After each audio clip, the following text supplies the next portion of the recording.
Bueno, pues buenos días a todos. Empezamos una nueva semana en la que acabamos de conocer que el gobierno de Isabel Díaz Ayuso va a poner en marcha una nueva rebaja fiscal.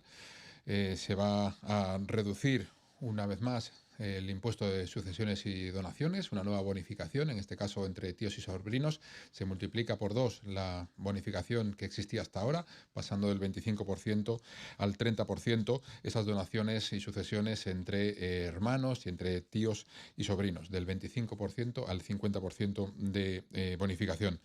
Esto es una medida que estaba comprometida hace tiempo, que ya se había anunciado y que además añade una bonificación del 100% para donaciones inferiores a 1.000 euros. Siempre hemos dicho que este impuesto es anacrónico, que es injusto, que grava varias veces el mismo concepto y que es, pues en realidad, un impuesto a la muerte que es absolutamente injusto, ¿no? Por bienes que ya las familias han pagado impuestos por ellos, pues que traspasarlo a sus familiares, pues no debería estar grabado nuevamente con impuestos, ¿no? 32 rebajas de impuestos lleva ya Isabel Díaz Ayuso desde que es presidenta, y esto se opone a las 96 subidas de impuestos que ha hecho el gobierno central. Es decir, Pedro Sánchez está subiendo permanentemente los impuestos, Isabel Díaz Ayuso está compensando esas subidas de impuestos con rebajas a los madrileños, y por eso la Comunidad de Madrid sigue funcionando bien.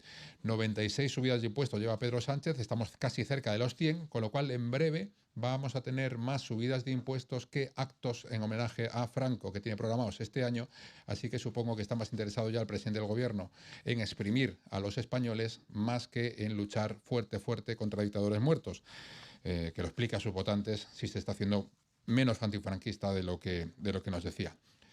Y nada más, queda a su disposición. Buenos días. Sobre esta bajada de impuestos, lo que nos anunciaba la presidenta es que empieza la tramitación parlamentaria. Me gustaría saber para cuándo tienen ustedes previsto que llegue al Pleno por primera vez esta reforma fiscal. Y después también me gustaría saber, desde el Vox y también desde los partidos de la izquierda se han quejado de la actitud del presidente de la Cámara. Parece ser que esta mañana han tenido ustedes un debate largo sobre reconsideraciones de rechazo de algunas de las propuestas de Vox. Hablan directamente de censura. Me gustaría conocer su valoración sobre este asunto. Y, por último, Consejo de Estado y el informe sobre la comparecencia del presidente del Gobierno de Pedro Sánchez ante la Comisión de Investigación. ¿Va a prorrogar la Comisión los trabajos? Porque si no, va a ser difícil que llegue ese informe del Consejo de Estado a tiempo para la del miércoles. Gracias. Bueno, pues respondo por orden. En primer lugar, sobre esta rebaja de impuestos, pues este miércoles lo aprobará el Consejo de Gobierno, y bueno, pues dependiendo de lo que nos llegue del Consejo de Gobierno a esta Asamblea, pues iniciaríamos la tramitación también en esta Asamblea. Tendremos que ver cuál es la aprobación del Consejo de Gobierno para que cuando llegue aquí pues ya podamos definir ese calendario de aprobación definitiva de esta medida. Sobre la mesa, pues efectivamente ha habido un debate nuevamente sobre las iniciativas, en el que pues hemos tenido que volver a reprochar la falta de calidad del trabajo de la oposición. Han registrado, como tantas veces, decenas o cientos de iniciativas contrarias al reglamento, inconcretas, confusas, con fallos gramaticales, sintácticos, dirigidos a ninguna comisión. Hay muchas iniciativas que están planteadas de manera incorrecta, que se le ha explicado los criterios a los grupos de la oposición de manera constante, y que siguen haciendo exactamente lo mismo, ¿no? Medidas, bueno, preguntas, por ejemplo, lo decía el presidente Osorio, ¿no? Preguntas que no contienen ninguna pregunta. Se tiene que sustanciar una pregunta o registrar una pregunta dirigida a un consejero, y tiene una frase que habla, no sé, de competencias en materia de vivienda, pero no contiene ninguna pregunta. Entonces el consejero correspondiente no podría responder, porque es una pregunta, no existe una cuestión realmente en esa formulación. Entonces lo que se le pide es que se concrete. No, es que nos referimos a que qué opina sobre las competencias en materia de vivienda que tiene el gobierno regional. Fantástico, pregunte usted eso y será respondido. Pero existe muy poca calidad en la formulación de estas iniciativas. De muchas de ellas registran miles de iniciativas que son calificadas sin ningún problema, pero se quejan de las que registran mal, y nosotros tratamos de explicarle muchas veces pues que tienen que hacerlo correctamente. Se ha producido ese debate nuevamente hoy en la mesa, porque especialmente el grupo Vox ha explicado detalladamente muchas de esas iniciativas sobre las que pedían reconsideración, pero no explicaban el motivo por el que piden reconsideración. Ha dicho que no entendían la decisión de la mesa simplemente, y con eso pues es difícil que se pueda hacer una reconsideración si no se sabe pues de la decisión de la mesa, que siempre está motivada, qué es lo que nos parece mal, ¿no? Y sobre el último tema, sobre el informe del Consejo de Estado, bueno, pues la mesa lo que va a pedir es un informe al Consejo de Estado sobre esa posible negativa del presidente del Gobierno a acudir a esta sesión que está prevista para el miércoles, y, si no estoy equivocado, todavía no ha llegado la excusa del presidente, con lo cual entendemos que asistirá a esta comisión, porque no ha llegado aquí ninguna excusa que diga lo contrario. Si llegase y el Consejo de Estado se pronunciase a tiempo, pues podríamos tomar la decisión correspondiente. Si no llegase a tiempo, entiendo que esa comparecencia pues podría quedar en suspenso, y que cuando llegue el informe del Consejo de Estado pues se retomaría en la dirección que nos indique el Consejo de Estado, como no puede ser de otra manera. Buenos días, portavoz. Imagino que ya ha escuchado las intervenciones de los portavoces precedentes.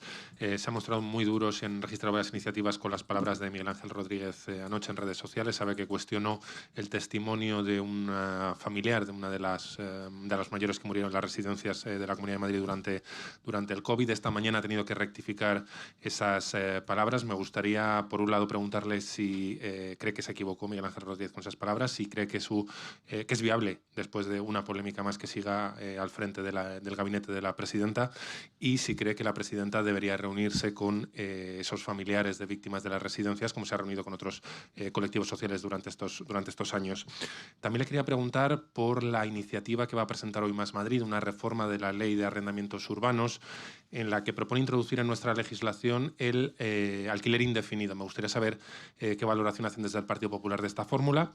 Y, por último, le quería preguntar por la cita de la Audiencia Provincial de este miércoles. Tienen que decidir si amplían la investigación contra Alberto González Amador por presuntos delitos de estafa entre particulares, de corrupción entre particulares, perdón.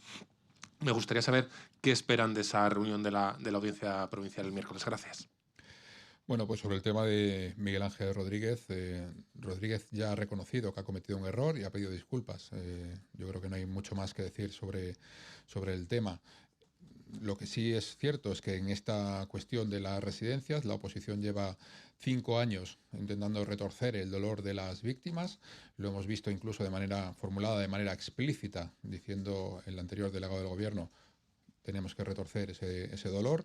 Se está haciendo una utilización muy torticera de ese dolor, que fue un dolor inimaginable que ocurrió en toda España, de las víctimas, de las muertes que murieron en toda España. Se repite en esta asamblea permanentemente una cifra de fallecidos, cuando no existe esa cifra de fallecidos en el conjunto del país. ¿Cuántos murieron en el resto de España? ¿Cuántos murieron en Castilla-La Mancha? ¿Cuántos murieron en Aragón? No se dicen nunca esas cifras, pues porque seguramente a la oposición aquí no les interesa más que hacer daño al gobierno regional, aunque sea utilizando ese dolor de la pandemia que sufrieron todos, que sufrimos todos, y que, como digo, se utiliza de forma torticera. Murieron muchos compatriotas en otras regiones. En proporción, en las residencias murieron más en otras regiones, y sin embargo no se hacen estas campañas despiadadas que se hacen contra la Comunidad de Madrid. Y por tanto, cuando se vuelve a utilizar este dolor, pues es normal que se mencione y que se recuerde que es una campaña política de la ultraizquierda, utilizando el dolor que sufrimos todos, y que un gobierno que estuvo a la altura, que es el gobierno de la Comunidad de Madrid, que fue el primero que tomó medidas contra la pandemia después de la inacción del gobierno de Sánchez en enero, cuando llegaron los primeros avisos de la Organización Mundial de la Salud, de la inacción en febrero, y de la inacción hasta que la Comunidad de Madrid reaccionó, cerró los colegios, cerró las visitas a las residencias para que no entrara el virus, y sin embargo pues el gobierno de Sánchez decidió dejar abiertas los aeropuertos, por ejemplo, ¿no?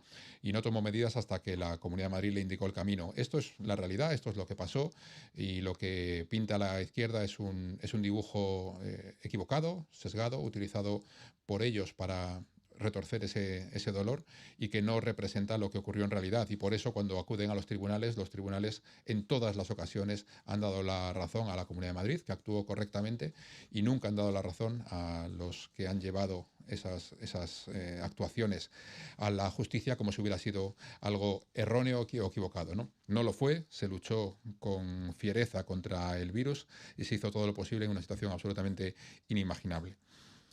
Sobre el tema del alquiler, pues no nos sorprende la posición de Más Madrid, porque es una medida de carácter populista, que por cierto está recuperada del franquismo. No sé si esta será uno de los actos homenaje que tiene preparado el Gobierno de España a Franco, que es recuperar ese contrato indefinido. Desde luego, ese contrato indefinido de alquiler es contrario a nuestra legislación, es contrario a la propiedad privada, a la jurisprudencia del Supremo, es contrario a la Constitución, contrario al Código Civil, y desde luego es un ataque frontal a la propiedad privada, porque supondría que los propietarios de una vivienda dejan de serlo para siempre, porque el contrato es indefinido y además puede pasar de generación en generación. ¿Qué ocurriría con un contrato de ese tipo? Pues que perjudicaría muy especialmente a los pequeños propietarios, a los que tienen una o dos viviendas, que sufrirían la indisponibilidad de sus viviendas, especialmente cuando tienen necesidad de ellas, porque nada contempla esa propuesta para cuando el propietario necesita la vivienda. Como se puede pasar de generación en generación, pues tendría que pasar también esa propiedad de generación en generación sin que los propietarios pudieran utilizarla, restringiría el acceso al mercado del alquiler, como las otras medidas que propone siempre la izquierda. Por tanto, habría menos pisos disponibles y quienes quisieran alquilar un piso lo tendrían más difícil. Es decir, nuevamente una medida que plantea la izquierda en materia de vivienda, que lo que supondría es una dificultad añadida a todas las personas que quieren acceder a ese mercado de la vivienda. Quedarían, sí, perdón. Sí, sobre eso, y si cree que, no me ha contestado, si cree que la presidenta debería reunirse también con las familias de las víctimas. Eso es la presidenta se reúne con las personas y entidades que considera, no ha dejado de reunirse con todo tipo de entidades y de familias durante estos años.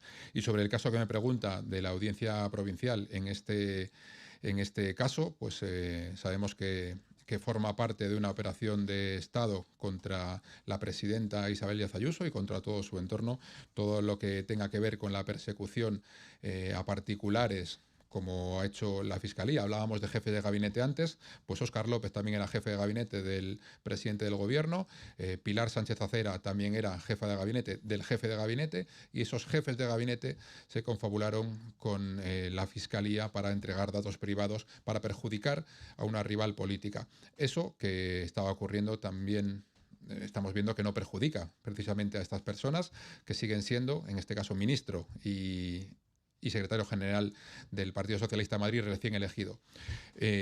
No espero nada de esa causa más que la verdad salga a la luz y que los particulares dejen de temer la fuerza del Estado contra ellos por estar relacionados con rivales políticos del presidente del Gobierno, que actúa como un auténtico mafioso.